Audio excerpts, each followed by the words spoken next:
that are swirling around our state, and our budget responds to both. The first storm is a fiscal crisis nearly a decade in the making, where what we saw is under the former administration, state spending in the general fund budget increased by 70% in the 7 years before I took office.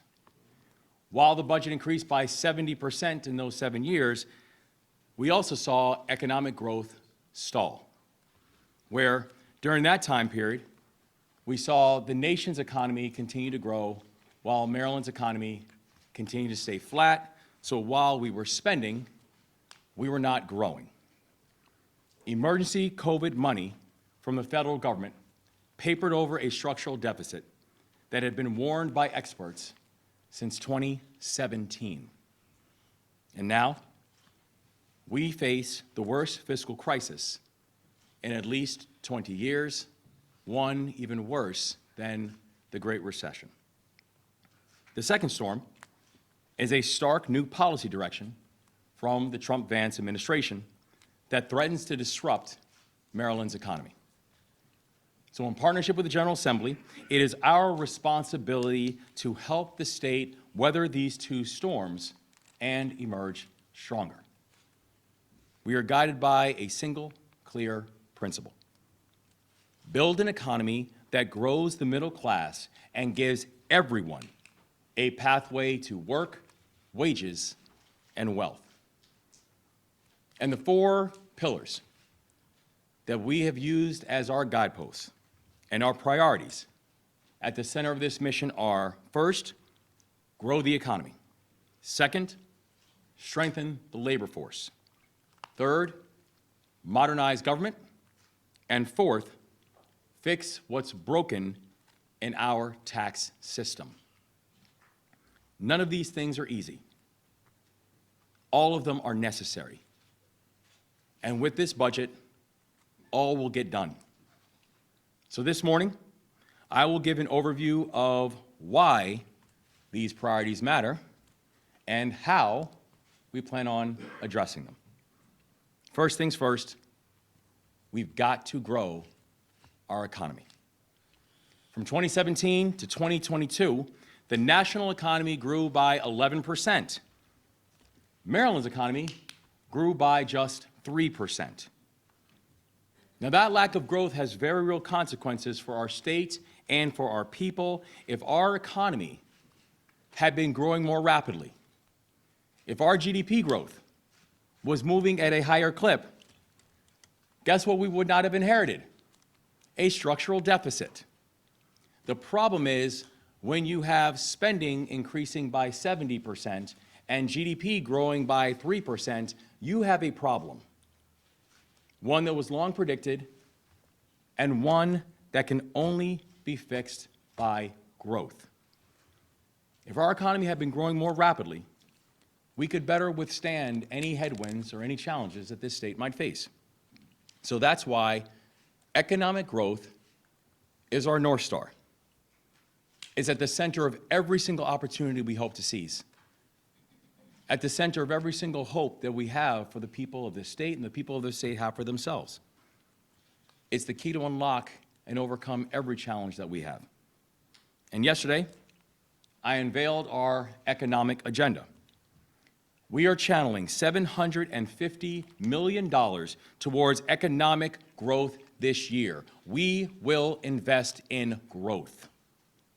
I propose $128 million in new targeted and strategic investments towards specific areas that will strengthen our competitiveness, areas like quantum and cyber and life sciences and aerospace and defense tech. Because Maryland has some of the greatest assets that you could want in the entire country here that are tethered to the state of Maryland. So why our balance sheet does not reflect an investment in those areas, I have no idea, and that changes.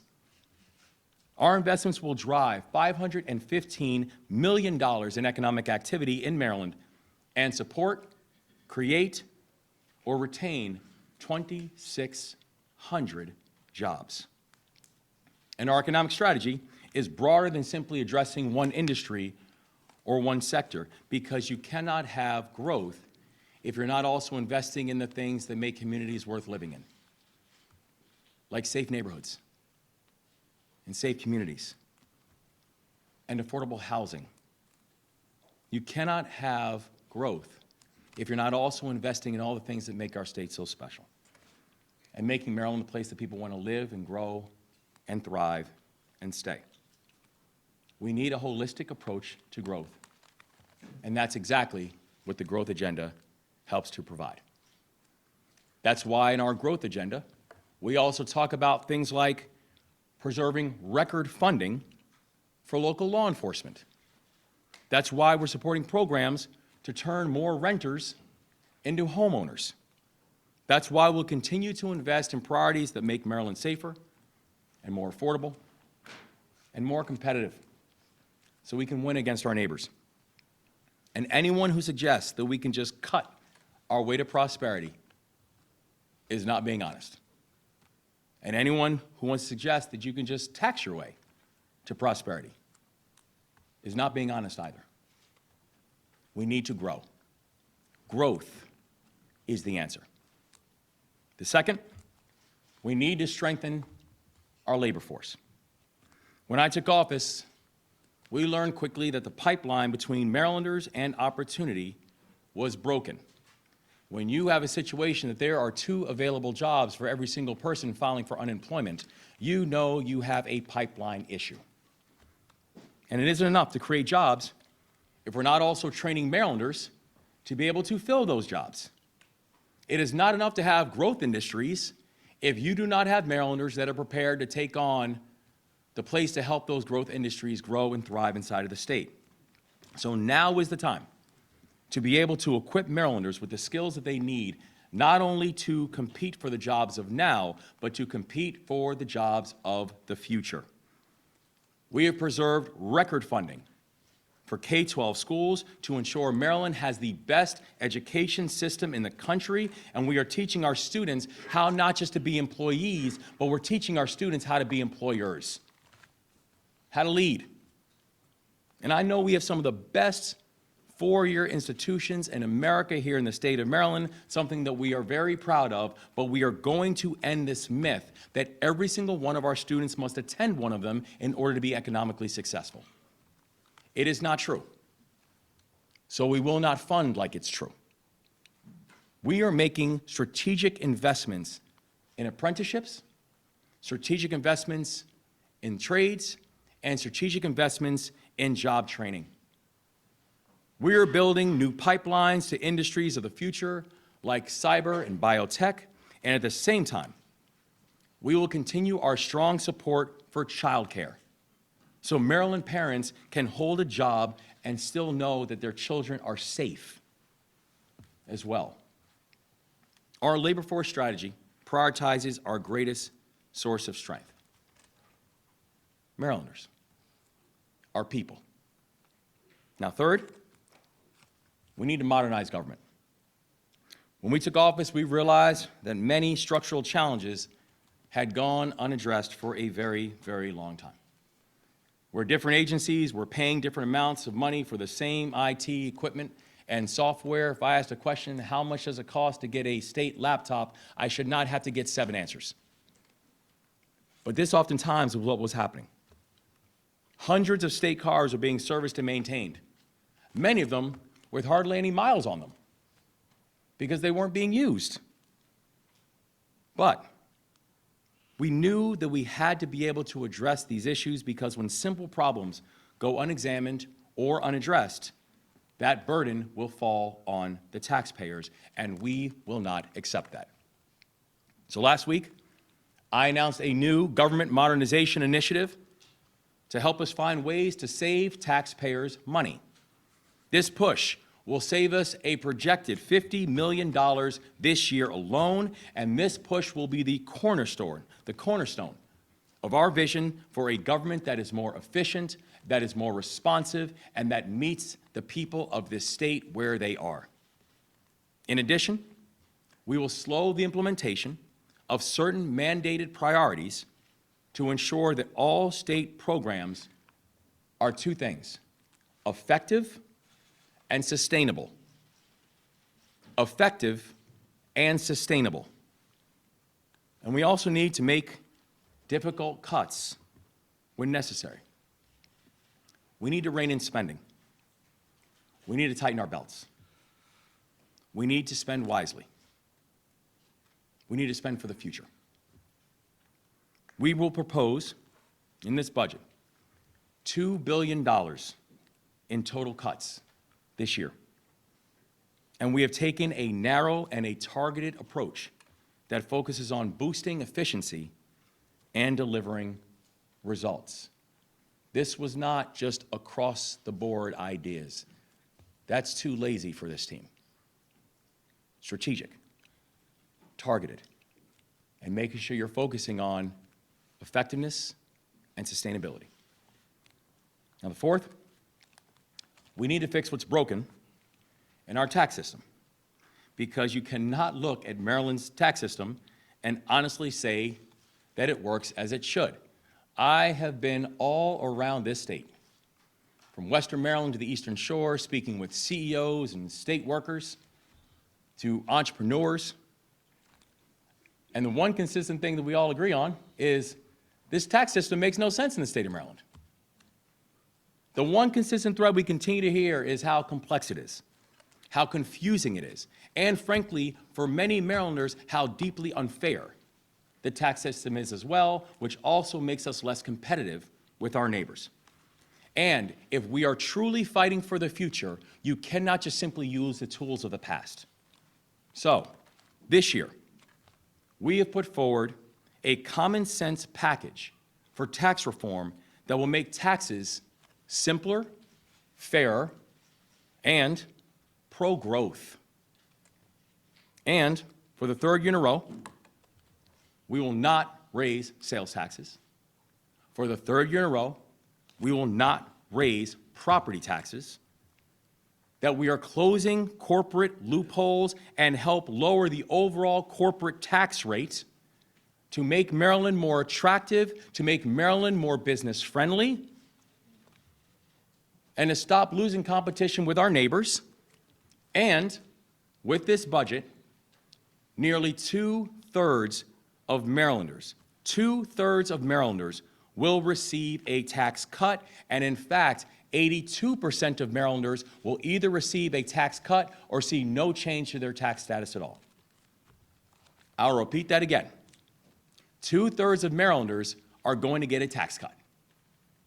82% of Marylanders will either get a tax cut or see no change to their tax status at all. And Marylanders who have done exceptionally well financially, we're going to be asked to contribute a little bit more so we can make targeted investments in economic growth and targeted investments in public safety and targeted investments in education. We will be asked to contribute a little bit more so we can have the country's best public schools. We'll be asked to contribute a little bit more so we can have safe streets and making sure we're not laying off police officers. We will be asked to contribute a little bit more to make sure that we have infrastructure that can keep people safe when they go from where they live to where they work or where they live to where they worship. And we refuse to balance this budget on the backs of working class families. We also feel an obligation to make strong investments in programs and services that Marylanders care about most. And I reject the false choice that says tax reform either drives growth or tax reform limits growth. The binary is not accurate. Our plan makes Maryland the best state in the nation to start and grow in business while also ensuring that we can make responsible investments in our future. Simpler, fair, pro-growth. That's our vision for common sense tax reform. And one where the vast majority of Marylanders are about to get a tax cut. These are the four big steps that we are taking in partnership. Grow the economy, strengthen the labor force, modernize government, fix what's broken in our tax system. And I want to emphasize, we enter this moment not from a position of weakness, But we enter this moment from a position of strength. Because in partnership with the General Assembly and in partnership with our local leaders, we have now passed 2 consecutive general fund budgets that are smaller than that of the previous year. So yes, when this administration, we've actually made government smaller, not bigger. And that's something that has not happened in nearly a decade. That we have kept the rainy day fund at a higher level than is required by law during both of our first 2 years of office, where I have said, and I will continue to say, we will maintain a healthy rainy day balance, and any idea that we are somehow going to deplete the rainy day balance, not on our watch. It's too important. And, by the way, if you look at the rainy day balance, as you'll see from the Secretary in a little bit, we're doing it again this year. And at the same time, during that time, during this position of strength that we're coming from, we have now collectively worked together to create more than 60,000 new jobs and seen the unemployment rate in the state of Maryland. When I took the oath of office, the unemployment rate in the state of Maryland, we were ranked 43rd in the country. Now, we have one of the lowest unemployment rates in the entire country, going on 14 months in a row.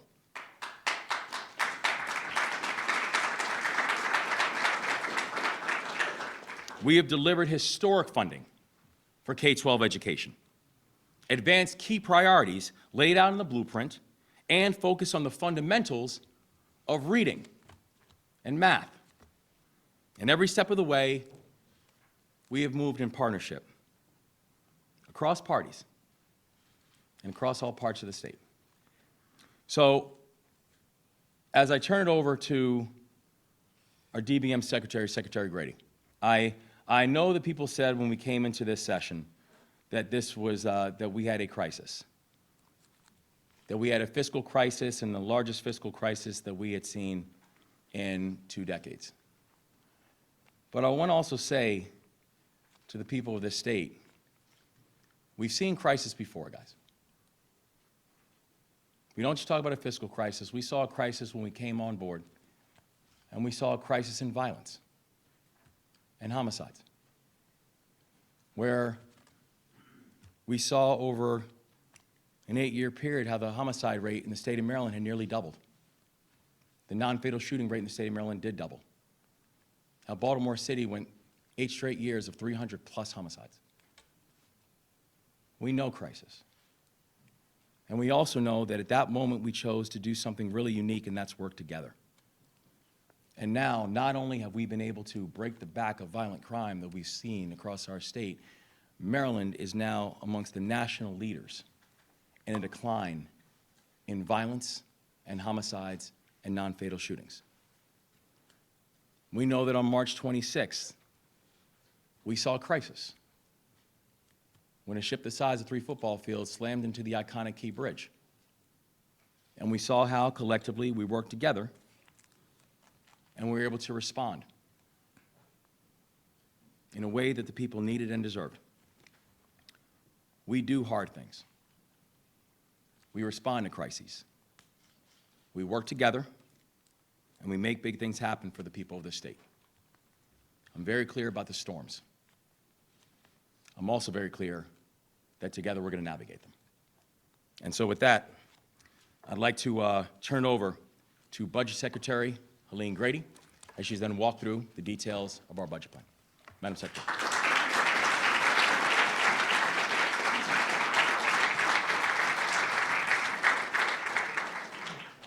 Good afternoon, everybody. Thank you, Governor. And I think we can go one side up. Shane, thanks. So as the governor said, I'm going to walk you through some of the underlying details behind the higher level vision that he articulated so well about this proposed budget that we're introducing to the General Assembly today. So once again, we want to cover just a few key points about how did we get here and just hone in on this a little bit more. As Governor Moore shared, the state budget grew at a significant clip through the pandemic. At the same time, the state's economic growth was stagnant. Since 2017, Maryland's real GDP growth has significantly underperformed national growth, as you see on this chart here. The chart shows that right around 2015, Maryland growth started to dip below United States growth. Around 2017, we came together, and 2017 through 2019, Maryland's growth was essentially flat. The pandemic hit, and both Maryland and the nation dipped. The nation recovered strongly since then, and Maryland has struggled to recover anywhere near the level of the nation since 2021. We're starting to see signs of progress. In December, our colleagues at the Department of Labor reported that real GDP in Maryland grew at the same rate as the nation in Q3 of 2024. Very encouraging progress. They've also reported that Maryland population grew by 46,000 in 2024, which is the most in a while. The next slide talks a little bit about the same picture with regard to employment growth in Maryland. Maryland's total non-farm employment growth also underperformed the nation since 2017, with the gap widening after 2020. The next slide shows a little bit of the implications of this stagnant economic growth on state revenues. As a result of the stagnant economic growth since 2017, state revenues have not kept pace with the cost of delivering services, something our families and businesses can relate to.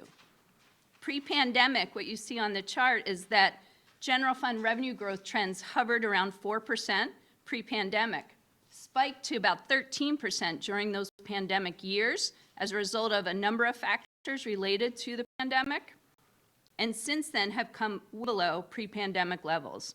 So fiscal 23, we were at just about 1% year-over-year growth in general fund revenue.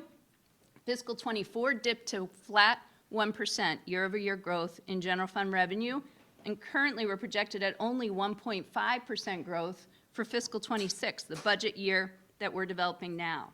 To put this in perspective, in the fall of 2022, the Board of Revenue Estimates and the Spending Affordability Committee were forecasting growth of 3.2% in general fund revenue for fiscal 24, the year that just ended last summer. The actual growth was 1%. So since the administration's been in office, we had 4 consecutive revenue write-downs at the Board of Revenue Estimates, all relating to the fact that the stagnant economic growth that had persisted for so many years was really taking a toll on general fund revenue growth to fund state services. Next slide. Next, we're going to review where we've landed with our budget plan in terms of the top line results. Next slide. Hard to overemphasize the magnitude of the challenge. We have taken a once-in-a-20-year fiscal crisis that could have had a devastating impact on services for Marylanders and flipped that into a positive cash balance. Next slide, Shane. The proposed budget specifically flips the projected cash shortfall of $2.95 billion, which was projected by the Department of Legislative Services in December, to a positive cash ending balance of $106 million in fiscal 26. We prioritize key investments for education, public safety, and growing the economy. We've reduced overall general fund operating expenses by $274 million in fiscal 26, or 1%.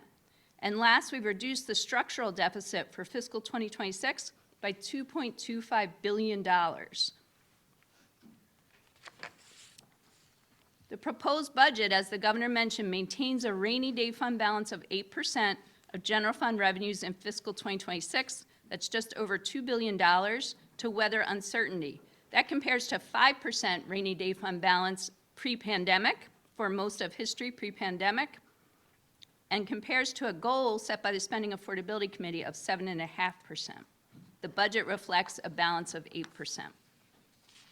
In the next slide, we're going to move into how the budget supports economic growth. The governor framed eloquently his strategy for economic growth, which is really key to Maryland emerging stronger.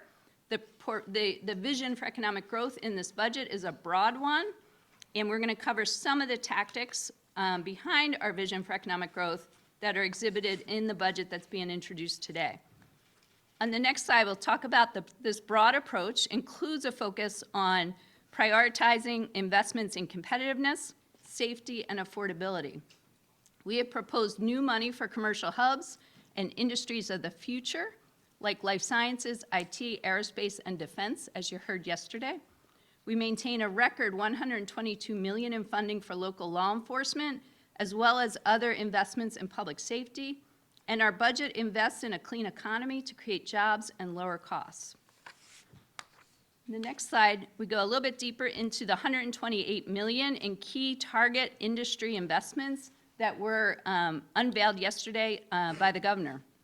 Just a few examples include $27.5 million in the budget to support the Capital of Quantum initiative based at College Park. This is a public-private partnership catalyzing $1 billion in investments and cementing Maryland as a global leader in quantum information science and technology. The budget includes $20 million for two initiatives at MEDCO.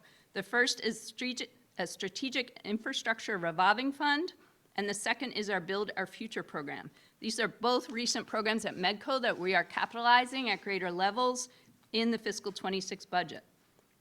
The next one is a recapitalization of the state's Sunny Day Fund, which has long been dormant.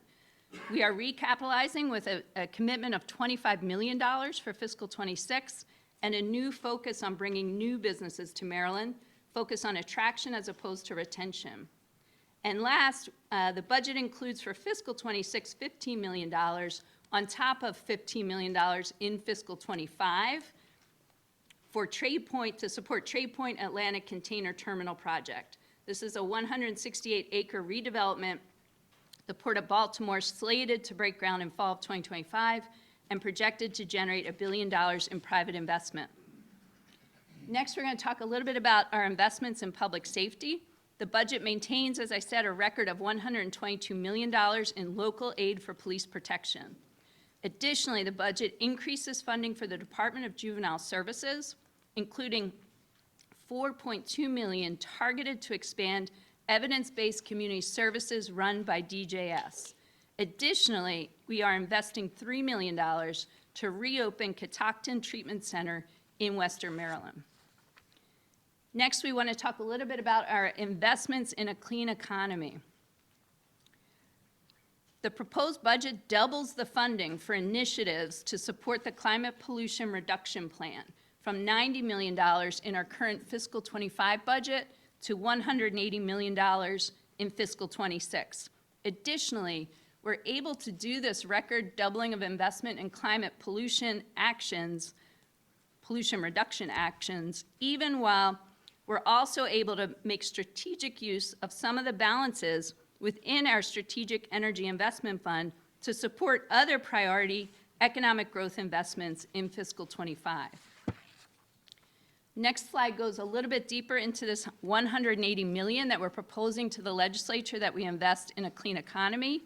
We are targeting the $180 million accordingly, $50 million for solar development on state property, $80 million for solar and geothermal development on public facilities, and $50 million for block grants to school districts to support solar and geothermal heat pumps on existing schools and construction of new net zero schools.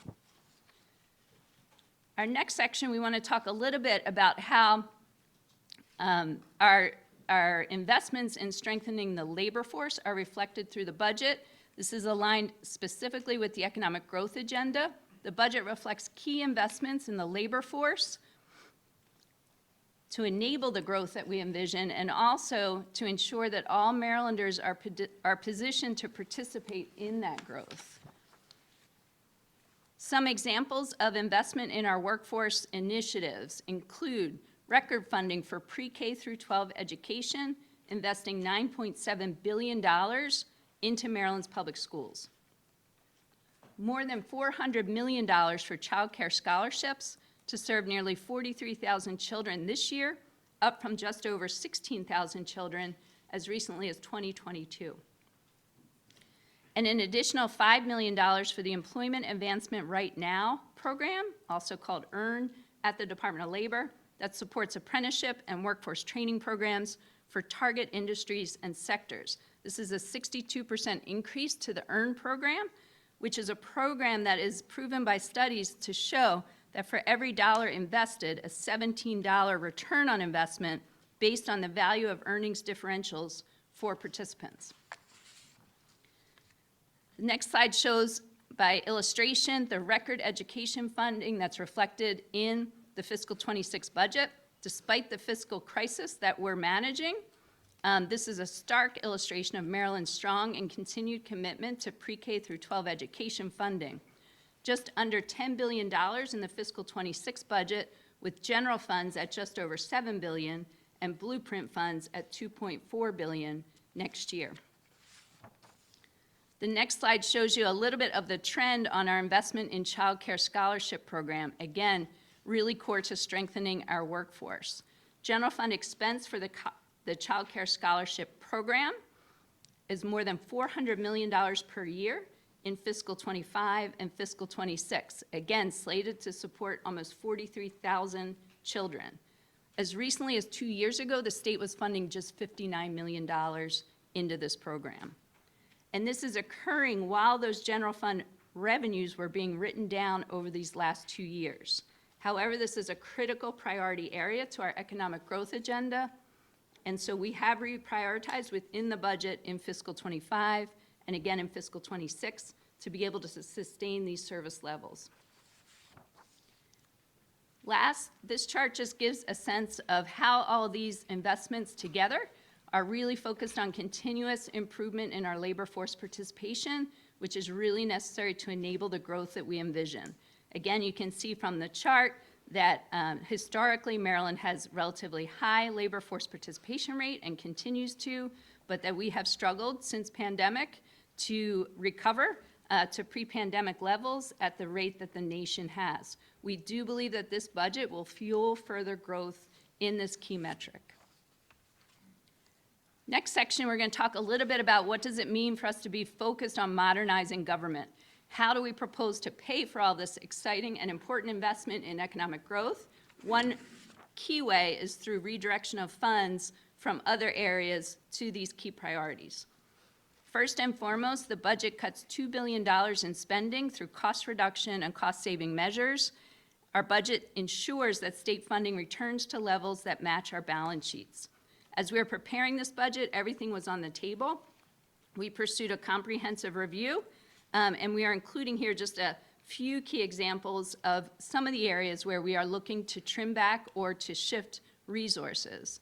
First and foremost, the governor described in detail the Modernizing State Government initiative that was launched last week, where we are expecting to eliminate at least $50 million of wasteful spending across state agencies due to inefficient or duplicative operations. Second, we are preserving $141 million in fiscal 26 alone for future blueprint investments by improving implementation efforts. Some other examples include the fact that we are proposing to offset some of our significant growth in Medicaid expenses to hospitals and insurers, as most states do. We are also proposing to increase the efficiency within our developmental disabilities administration services to ensure that more Marylanders receive quality health care. Just a little bit of detail on each of these. The Government Modernization Initiative, as was announced last week, through this, we are really excited to have outside expertise on board, working side by side with our agencies to help us capture at least $50 million in general fund savings over the next year, focused primarily and at first on IT, real estate procurement, and fleet management. Next, the state is redirecting spending for underutilized or underperforming programs towards higher priority programs. You will see dozens of examples throughout the state budget of us doing this and proposing these changes. Just a couple here on the slide to give you a sense. The two-generation model at the Department of Human Services, we are proposing to eliminate this program, which saves $950,000. This is an approach to ending intergenerational poverty through policy changes, coordination on services, and focus on best practices. The model as set up at DHS has not produced measurable results, so we are proposing to shift our efforts and our resources to other initiatives focused on similar outcomes, such as the Enough program. Tree Solutions Now is another example of a budgeted mandate for funding to the Department of Agriculture of $2.5 million per year. The Department of Agriculture is not able to spend $2.5 million per year for multiple years now to plant trees on agricultural land. So we are in agreement that reshifting, reprioritizing $2 million of that mandate towards our other economic growth priorities is the right decision. A couple of examples at the Department of Commerce. The Global Gateway Initiative is a program, again, that shows little measurable results, and we are proposing to sunset. And the Innovation Initiative Program at Commerce. This is a program where the state provides a match to philanthropy to attract world-class faculty researchers to our institutions. It's been a successful program, but has been funded beyond what they are able to spend in most years. Fund balance has built up, so we're proposing to take back a piece of that funding each year. The next slide talks a little bit about some of our larger policy reform proposals. As part of this plan, the administration tackled very challenging policy reviews with an eye toward ensuring effectiveness of state investment and sustainability. The first example we want to talk a little bit about is around strengthening blueprint implementation. We saw on an earlier slide the administration's clear support for pre-K through 12 education. However, the administration does intend to propose adjustments to the blueprint, as the governor described, that will help preserve $2.5 billion through fiscal 2030 to support future investment in education. Some of these measures were just recently endorsed by the AIB over the past week. We see this as a significant step toward shoring up the Blueprint Fund while improving on its execution and focusing on the results for kids. Next, we have a chart that just illustrates our efforts to rein in a bit, in a very reasonable manner, we believe, state funding for higher education spending, and particularly our four-year institutions of higher education. The slide shows that we've had significant growth in state funding for our four-year institutions of higher ed since fiscal 22. It is not sustainable for the general fund to continue to support these levels of growth going forward, and we are proposing just a slight bending of the cost curve next year that we believe is fair and reasonable for the institutions to manage. The next slide talks a little bit about our Medicaid expense expansion over the last 2 years and sharing in the cost for this expansion with our hospitals and insurers, as many states do. The 26 budget proposes to increase the Medicaid deficit assessment, which is an assessment on those hospitals and insurers, by $100 million annually, back to the level it was in fiscal 2016. This is specifically to offset the state's costs for Medicaid expansion, which have grown by $1 billion in general funds, or 26% since just fiscal 23. Again, while state revenues were being written down due to stagnant economic growth. So again, we're feeling this crunch on the general fund. This is one of the effective mechanisms for us to spread these costs more broadly.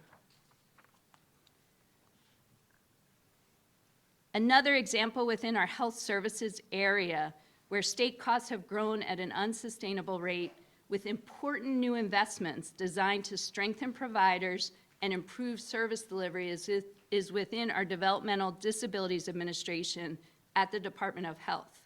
The 26 budget proposal will help the DDA build network capacity, provide more equitable services, and reinstate program integrity. As you can see from the chart, state general fund spending for developmental disability services has grown significantly from $850 million in fiscal 23 to nearly $1.5 billion over just 2 years. The administration is proposing cost containment of just over $200 million next year to bring our funding back to the fiscal 24 level, which is near historic levels relative to history. While the actions will be difficult for some constituencies, this is one of the most difficult proposals in the budget that we're bringing the General Assembly. We have targeted actions that better leverage federal funding and align Maryland's program more closely with federal guidance and practices in other states. Additionally, our budget proposal preserves much of the progress made since fiscal '23 into these critical investments to support the developmental disabilities community. Next, I just want to flag that the budget includes very significant investments within transportation budget, including promoting safe and reliable transportation. This is core and critical to the economic growth agenda, and significant enhancements throughout MDOT in this budget. Next, I just want to go into a little bit of detail on the last pillar or leg of the stool for this budget strategy, making our tax system simple, fair, and pro-growth. We have put forward a responsible plan to make taxes simpler, fairer, and pro-growth. The revenues we raise from these reforms will enable our investment in a stronger, growing, and more vibrant economy. Nearly 2/3 of Marylanders, as the governor said, will receive a tax cut, and we've targeted tax relief to those with low and middle incomes.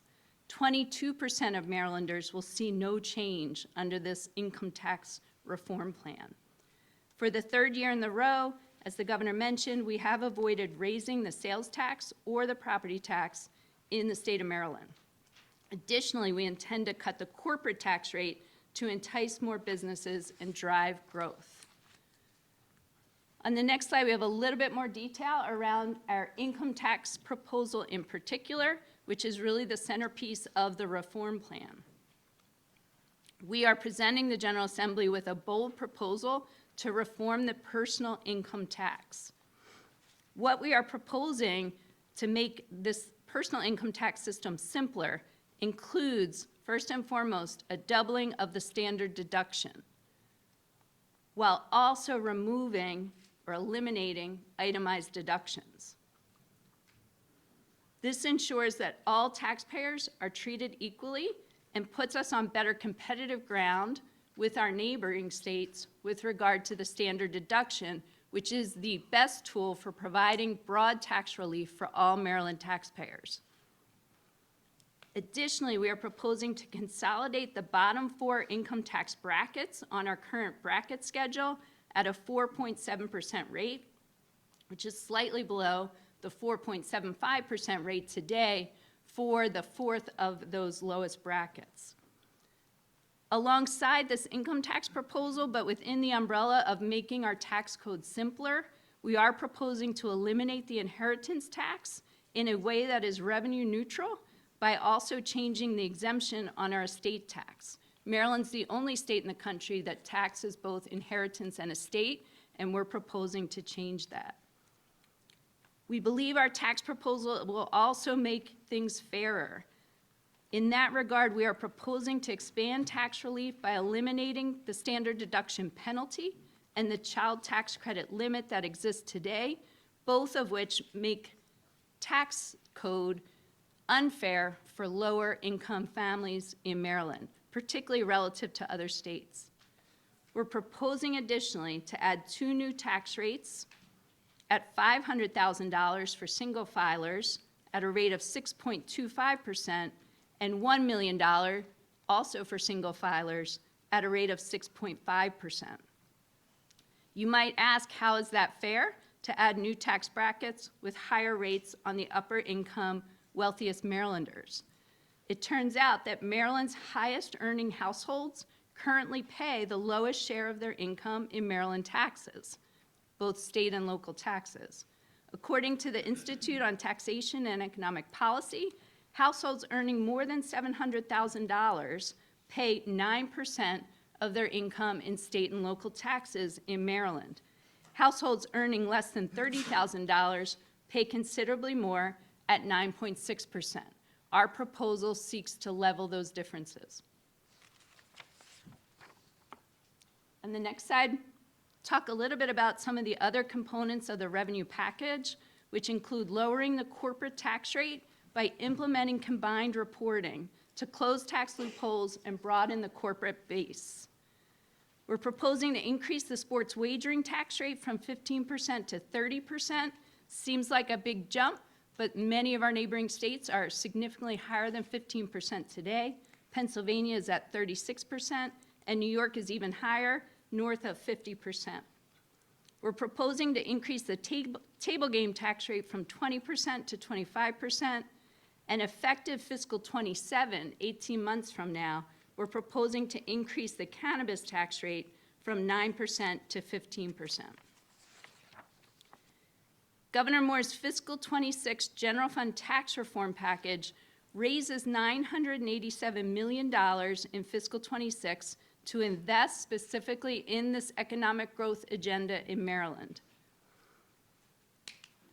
This chart just shows on a donut chart the composition of that $987 million next year. What you see from the dark blue bars is that the bulk of the revenue is raised through the personal income tax proposal at $819 million. That consists of $691 million from the elimination of itemized deductions and changes to brackets, along with $128 million from a new capital gains surcharge of 1% for households earning over $350,000. That capital gains surcharge, which I might have missed on the earlier slide, is currently proposed to exist for 4 years with a sunset after 4 years. And the revenue raised from the surcharge is earmarked specifically for the economic growth agenda, including the $128 million that was rolled out yesterday as our proposed agenda for fiscal 26.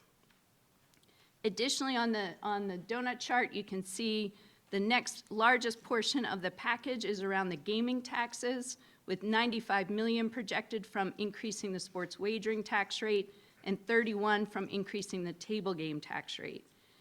In addition, we are proposing to change 2 current state tax credits that are on the books. We're proposing to eliminate the state funding for enterprise zone tax credit. In 2022, DLS studied this tax credit program and found a difficult time connecting the credit to outcomes for individuals living in the distressed areas for whom the program is intended to help. Additionally, we are proposing a reduction to the student debt relief tax credit, which we have found through MHEC study is not currently producing the results that have been intended. In particular, the credit is benefiting many high-income households. We are proposing to reduce that credit next year and have MHEC work with us on a redesign of that program to better target the resources. Not in the chart are the out-year changes, including the corporate income tax rate, which we're proposing to cut from 8.25% to 7.99%. That's a 26 basis point cut over 2 years beginning in fiscal 28, commensurate with closing the combined reporting loophole. Additionally, we are projecting to raise $90 million beginning in fiscal 27 from the change to the cannabis tax rate that I described earlier. So this covers the details behind this comprehensive budget that we're proposing today to the General Assembly. Governor, before I turn back to you, I hope I can indulge for just 1 minute to express my deep appreciation for the entire staff at DBM, especially our operating and capital budget staffs and the staff within the Secretary's office. This has been a monumental challenge that the staff took on head-on about 8 months ago with unrelenting effort.